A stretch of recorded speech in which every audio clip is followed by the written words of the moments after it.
Look at that.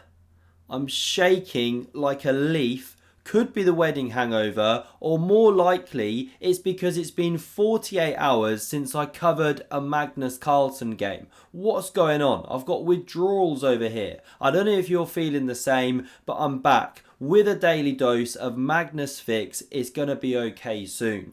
Now, in this game, his opponent was Artin Ashraf, a young Iranian player, only in FM right now, but he's going to the moon. He's a blitz beast, as you can see by his rating, and this was titled Tuesday, played 1st of August, an oldie but a goldie. I've wanted to cover it for ages. And in this game, Magnus goes pawn c3, and it just gets worse. Is this his most atrocious opening yet? Because after d5, we get knight a3, a knight on the rim is dim, Magnus doesn't care, he's rewriting the rules, e5 takes the centre, knight f3, goading the pawn forward. Come at me, bro. I'm now going to centralise, but wait. The knight's getting kicked back to c2, knight f6. This is disgusting for white. Not only is the knight sidelined, and this one randomly back here, but they're both on the same circuit, stepping on each other's toes.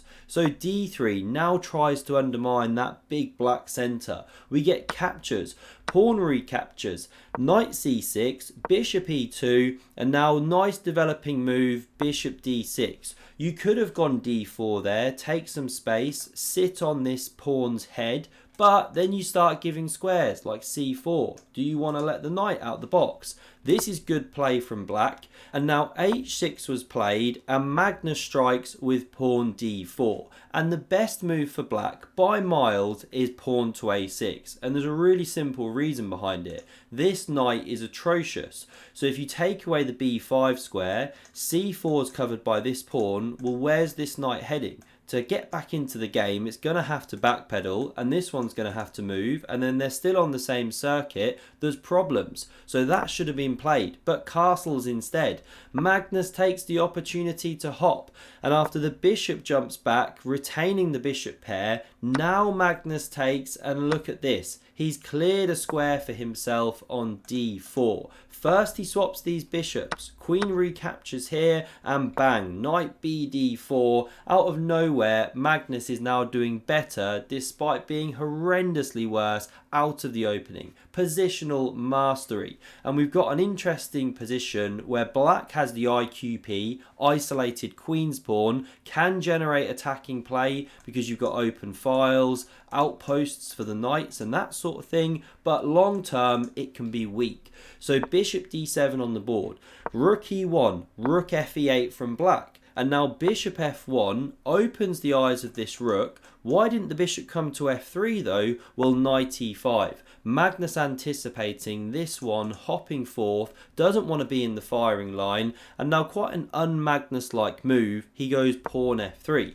It takes away g4, which three minor pieces were staring at, also covers e4, understandable, but weakens the king. So queen c7 now played, some tricky dicky ideas in the air, you know, you're eyeing this pawn, in some lines you hop a knight here, even sacrificing potentially, especially if you've opened the rooks, so that's now lingering. Queen d2 played, and now you can double the rooks immediately on the e-file, but black starts with this one, rook e2. Now we see a doubling effect. Okay, waste of tempo, but all roads led to Rome. Now rook e3 from Magnus, waiting, giving the tempo back, and after knight c6, we see these rooks getting traded down. Now in terms of defending this IQP long term, if the rooks disappear off the board, that does help the defending side. I was just brushing up on my kind of chess book I use. I Am Jeremy Silman, How to Reassess Your Chess. Great book. The late I Am Jeremy Silman, actually. Now this pawn can't be ganged up on by rooks, which helps, but Magnus has got other ideas, as we're going to see. There's an epic king march coming. Now first, this one's being x-rayed. So a6 played, very natural. Knight b4. Where's that one headed? Well, after queen e5, we see the point. It hops back into d3, queen d6, and now this knight is starting to eyeball such squares squares as c5, e5, queen g3 played. Magnus offers the exchange of the ladies. It's ducked with queen to b6, queen f2 back, covering this x-ray down towards the king. We see queen d6, a repetition offered, but of course Magnus doesn't take it. He's way up on the clock as well. This is what he does to you. We get king f8, supporting this knight some more. Queen e5, and finally the queens come off the board. You know, if you try and move away, well, there could be checks down here. Not easy. Knight recaptures. King e8 covers this bishop. Why doesn't Magnus now trade? Well, this is the bad bishop for black. It's on the same colour complex as its own pawns. Limited scope. This is a great knight. So instead, king f2 initiates a truly brilliant king march. Because after bishop e6, we get king e3, knight d7. This one backpedals, keeping pieces on the board, keeping tension. You know, coming back here, you could capture that one. Certainly not a bad move. But it induces a mistake now from black, keeping the pieces, keeping the tension up on the clock. Because you should keep marching the king round towards this weak pawn. But instead, knight f5 check played. That one's swapped, bishop recaptures, and king d4. Look at this pawn structure. This king's marching in if the knight ever moves. This knight could be coming to c5, hitting 2 pawns. That's why black captures. Bishop takes back, getting rid of the bad bishop for good knight, but now knight f6 defending this one allows the king to invade to c5. It's brutal. King d8 played.